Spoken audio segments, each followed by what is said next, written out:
Imagine a fortress, a line in the sand, a perimeter so strong it seemed unbreakable.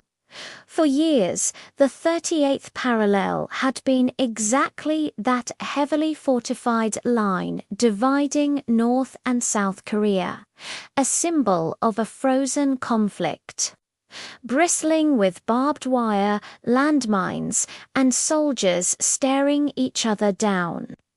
It was a line that held, a stalemate etched into the very landscape. But on one fateful night, January 21st, 1968, that perimeter was broken. This is the story of the Blue House Raid, a mission so audacious, so daring, it almost changed the course of history. It all started with Unit 124, a 31-man elite commando force from North Korea. These weren't just ordinary soldiers. They were the best of the best, handpicked for their skill, loyalty, and sheer grit. For 2 years, they trained relentlessly for one single objective: to infiltrate Seoul. Storm the Blue House, the South Korean presidential palace, and assassinate President Park Chung-hee. Their training was brutal, simulating every possible aspect of the mission. From crossing the demilitarized zone undetected to fighting their way through the streets of the capital. They were a razor-sharp weapon, honed for a single deadly strike.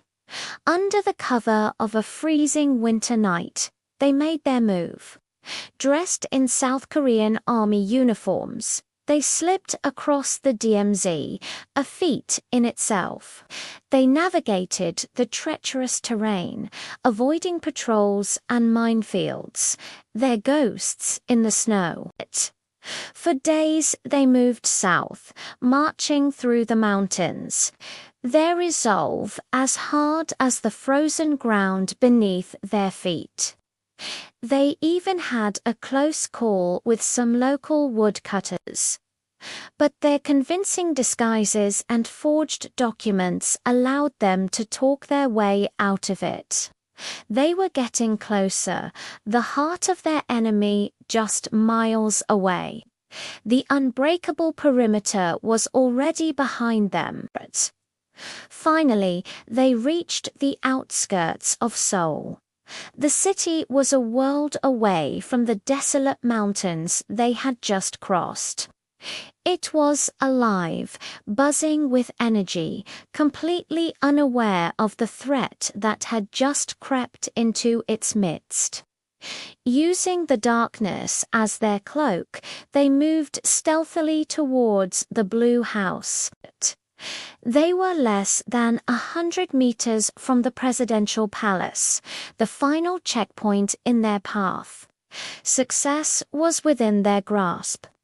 The entire plan, years of training, it all came down to this moment. But it was here, at the very doorstep of their target, that their luck began to run out. A suspicious police chief decided to question the unit. At first, their cover story held. They claimed to be a counter-espionage unit returning from a mission. But the police chief wasn't convinced. His persistent questioning started to unravel their story. Sensing the game was up, the commandos made a desperate choice. They opened fire. Throwing grenades and spraying bullets in a chaotic firefight just a stone's throw from the president's residence. The quiet night erupted into a war zone. The element of surprise was gone, replaced by the deafening sound of battle. The planned assassination turned into a running gun battle through the streets of Seoul. South Korean police and military forces scrambled to respond, hunting down the infiltrators over the next few days. The city became a battlefield. Of the 31 members of Unit 124-29 were killed. One was captured, and only one, in a near-miraculous escape, made it back across the DMZ to North Korea. The raid was a failure, but it sent shockwaves across the world. The perimeter had been breached, proving that even the most fortified line was not impenetrable. It was a stark reminder that the war, though frozen, was far from over. Thank you for watching.